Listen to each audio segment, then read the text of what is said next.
And to complete the most significant news for this day, Y News continues. Here are the top stories. 3 policemen who were involved in the killing of 17-year-old Kian Delos Santos are facing up to 40 years of imprisonment after they were found guilty of murder charges.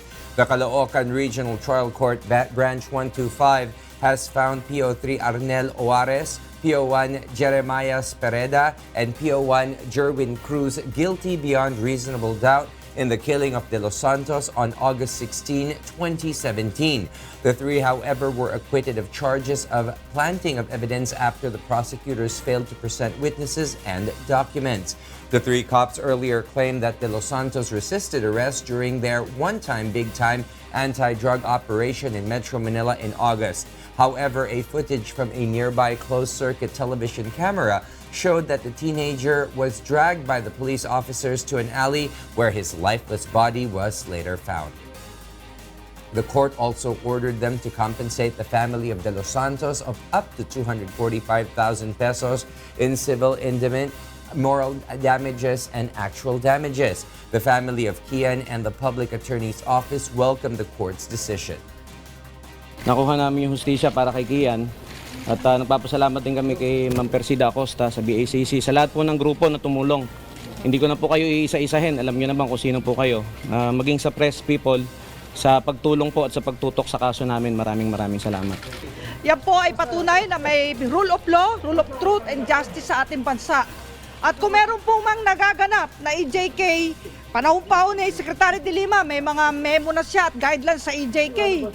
Hindi po yan pinahintulutan ng gobyerno, yung EJK na yan. Kaya pag meron pong kapulisan o sino mang law enforcer na lumabag sa operations manual ng PNP at ng investigative body ay mananagot po sila sa batas.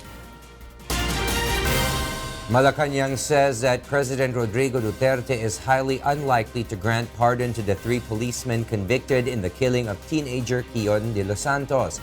According to presidential spokesperson Salvador Panelo, the president's vow to take full responsibility for every loss of life in legitimate police operations does not cover intentional killing. The president will never tolerate policemen who intentionally kills, who have done it not in accordance with the performance of their duties. So therefore, obviously if the conviction is murder, which is intentional, then I don't think the president will pardon. Panelo also welcomes the conviction of the 3 Caloocan cops, which he says is proof that the judicial system is still in effect in the country. Well, it is a triumph of justice.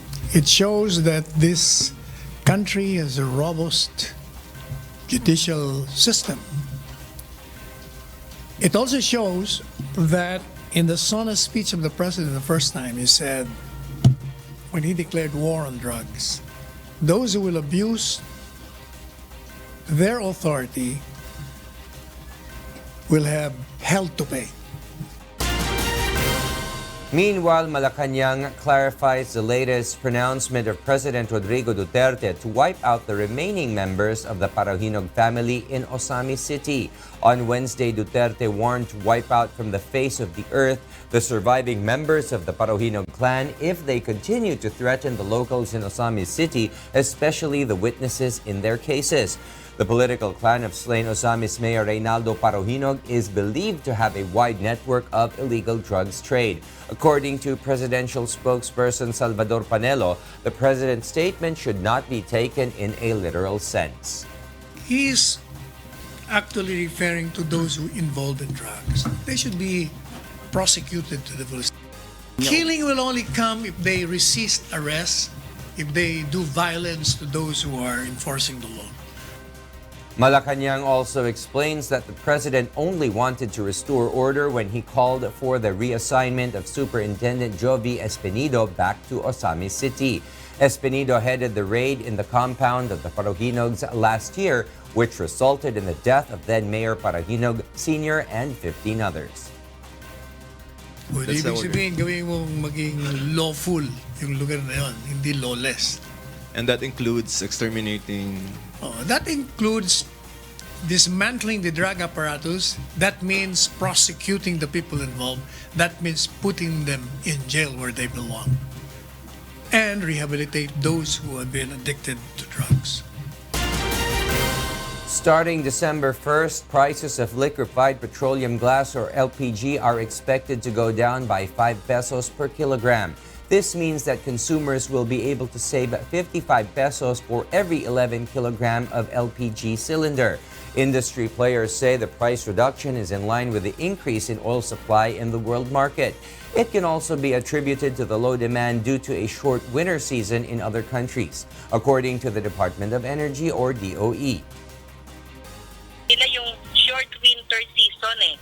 Unlike dati, di ba, parang mahaba-haba, ang LPG is heating fuel. So kung mo short ang winter season, hindi ganun kataas ang demand.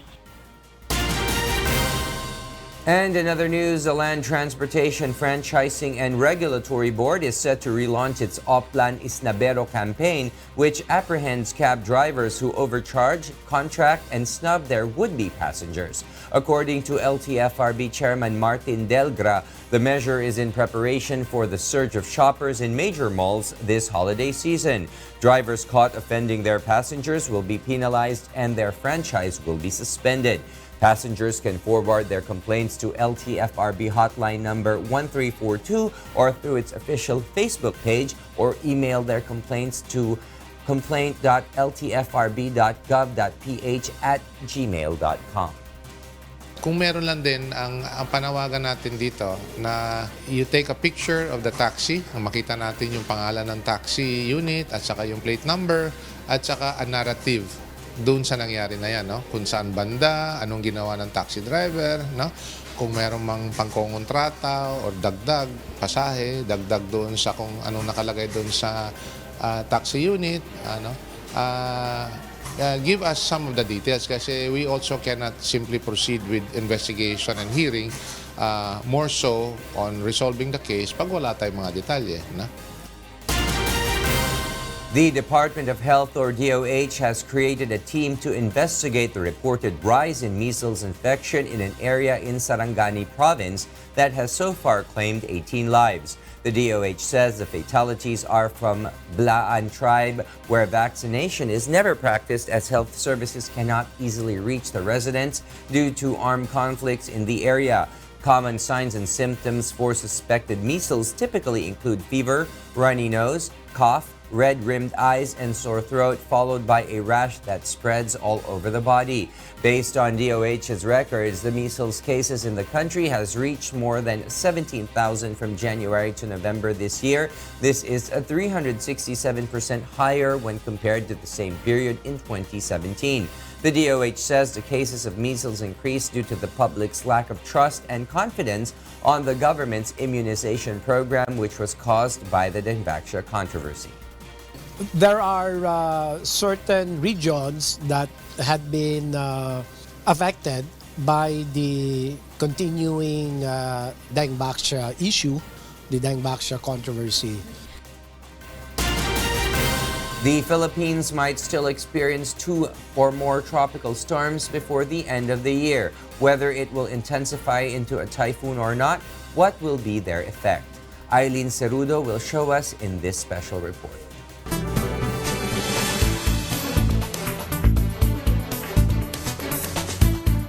The Philippines has an average of 11 to 20 earthquakes a day, which at times, depending on its epicenter, can cause tsunamis.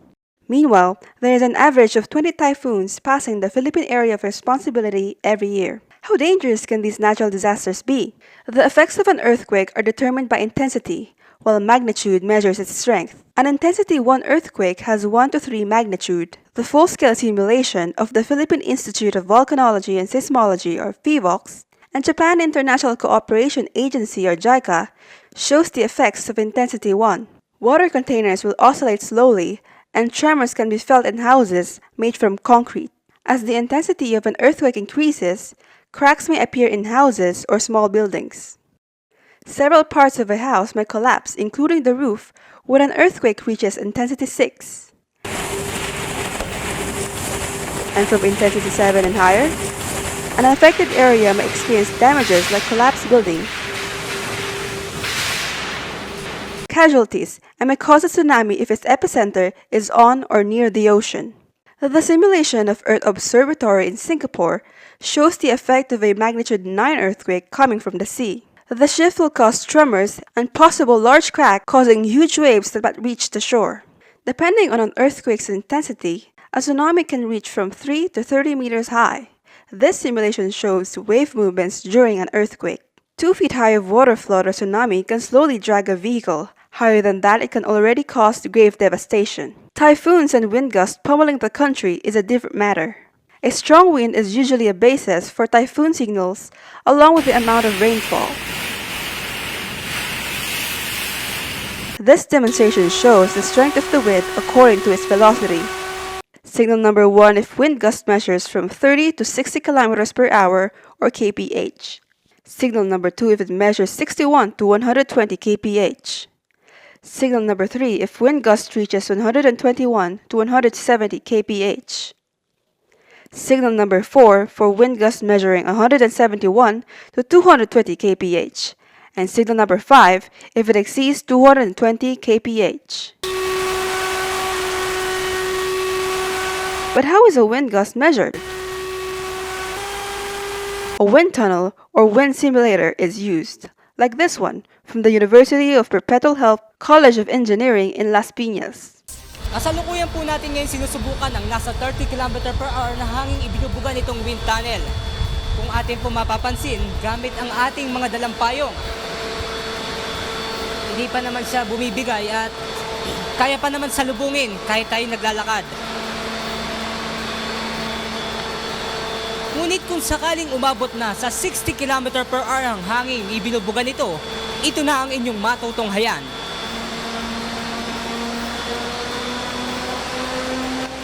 Ayan po, habang lumalakas yung hangin ay pahirap-pahirap na po siyang salagin.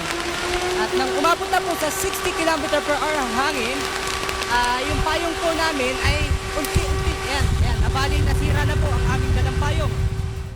Aileen Sarudo, UNTV News and Rescue. And for the news abroad, here's Kath Dumaraos live from Bangkok, Thailand. Kath, good evening. Good evening, William. Ukrainian President Petro Poroshenko urges NATO to send ships to the Sea of Azov following a naval confrontation with Russia off Crimea. Poroshenko hopes the ships could be relocated to assist Ukraine and provide security. On Sunday, Russia opened fire on 3 Ukrainian ships and seized their crews in the Kerch Strait between the Black Sea and the Sea of Azov. NATO has expressed full support for Ukraine, which is not a member state. Amid worsening relations on Wednesday, Russian President Vladimir Putin accused Poroshenko of creating the naval provocation to boost his ratings ahead of 2019 elections.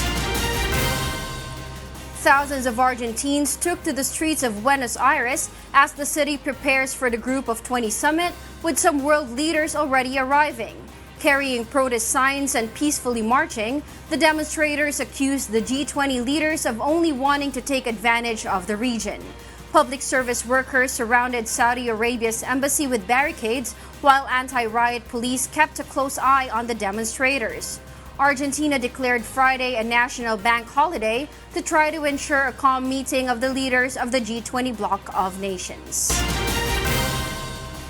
At least 30 civilians were killed in airstrikes that were launched by the U.S. in Helmand, Afghanistan. Meanwhile, a measure seeking to withdraw American support for Saudi-led coalition fighting in Yemen advances in U.S. Senate. Asher Kajapan Jr. tells us why. In Afghanistan, at least 30 Afghan civilians were killed in U.S. airstrikes in the Afghan province of Helmand, officials and residents of the area said on Wednesday.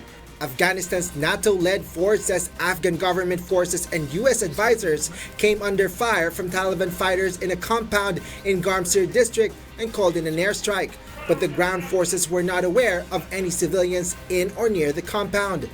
Helmand Provincial Governor Mohammad Yasin Khan said troops had called in airstrikes against Taliban fighters in Garmsir, causing both civilian and Taliban casualties. In USA, the U.S. Senate has advanced a measure to withdraw American support for a Saudi-led coalition fighting in Yemen. In a blow to President Donald Trump, senators voted 63-37 to take forward a motion in ending U.S. support. Secretary of State Mike Pompeo and Defense Secretary Jim Mattis had urged senators not to back the motion, saying it would worsen the situation in Yemen. The vote comes in the wake of the murder of Saudi journalist Jamal Khashoggi, a U.S. resident. And in Georgia, Salome Zurabishvili has won Georgia's presidential election, becoming the first woman to hold the office. With nearly all votes counted, the French-born ex-diplomat had 59% of the vote, with rival Grigol Vashadze on 40%. Zurabishvili was backed by the ruling Georgian Dream Party, while Vashadze was a united opposition candidate. Zurabishvili favors balancing Georgia's relations with Russia and the West. Vashadze, who was foreign minister during the 2008 conflict between Georgia and Russia, was seen as more pro-Western. Asher Gadapan Jr., UNTV News and Rescue.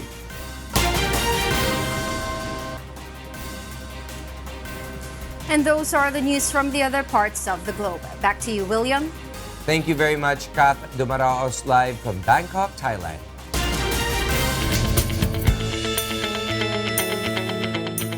A geneticist who claimed to have created the world's first gene-edited twin babies faces scrutiny and criticisms from the community of scientists and researchers. Here's why from Robbie de Guzman. Scientists from China and other countries have generally questioned Chinese professor He Jiankui, who claimed to have created the world's first gene-edited babies. In an online video posted on Monday, He announced that the twin baby girls immune to HIV were born healthy a few weeks ago, and they were conceived through in vitro fertilization and genetically edited for immunity to HIV infection. The Chinese Union of Life Science Societies and the Ethics Committee of the Chinese Academy of Sciences both published statements on the issue Tuesday, respectively. Both of the institutions claimed that He's research on gene-edited babies conflict with moral principles and violate relevant regulations. It has caused disturbance in the academe and spoiled the reputation of the life science community in China. The Chinese Union of Life Science Societies declared to investigate the organizations involved, and the CAS Ethics Committee expressed the willingness to cooperate in the investigation. He on Wednesday attended the ongoing Second International Summit on Human Genome Editing in Hong Kong, where he gave a speech and answered the multiple questions of the guests and attendees. Did you expect all this fuss? Did you expect all this reaction? Because you were, even if you had managed to succeed in your aim of having the paper, reviewed and published first, there would have been a lot of fuss at that time as well. So did you anticipate this? It's because the news leaked out. It became all anticipated to me, because. My original plan or original thinking is based on the survey of the United States or the US, the British, also as the ethical statement or the Chinese survey that's given us the signal that the majority of the public is supporting using the human genome editing for treating, including the HIV prevention. If this was going to be your baby, would you have gone ahead with this? Okay, that's good. So if it's my baby may have the same situation, I would try it first. Despite his explanations, the researchers and scientists in attendance mostly maintained their doubts and concerns, which is that it would be irresponsible to proceed with any clinical use of germline editing unless and until the safety issues have been dealt with in this broad societal consensus, basically an open process, that has not happened and that it would still be considered irresponsible.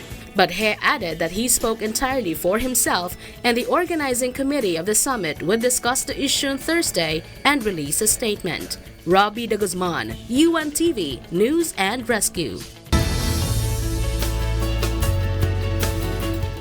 A Chinese firm is set to launch next year a satellite system that is seen to connect even areas that are not covered by internet. Kath Dumaraos tells us why.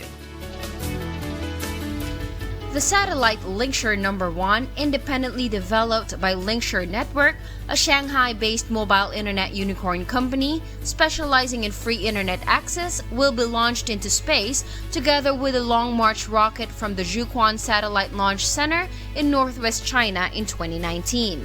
The company also launched its satellite network program, Linkshare Swarm Constellation System, which aims to provide free satellite network around the globe in 2026. Compared with the already existing networks, the system will be more helpful for areas that are uncovered by internet. There are still many places in the world still uncovered by the internet. According to information released by the United Nations last year, 3.9 billion users had no access to the internet by the end of 2017. The Earth has many different terrains like oceans or deserts, where internet infrastructure cannot be constructed. So we got the idea of developing such satellites.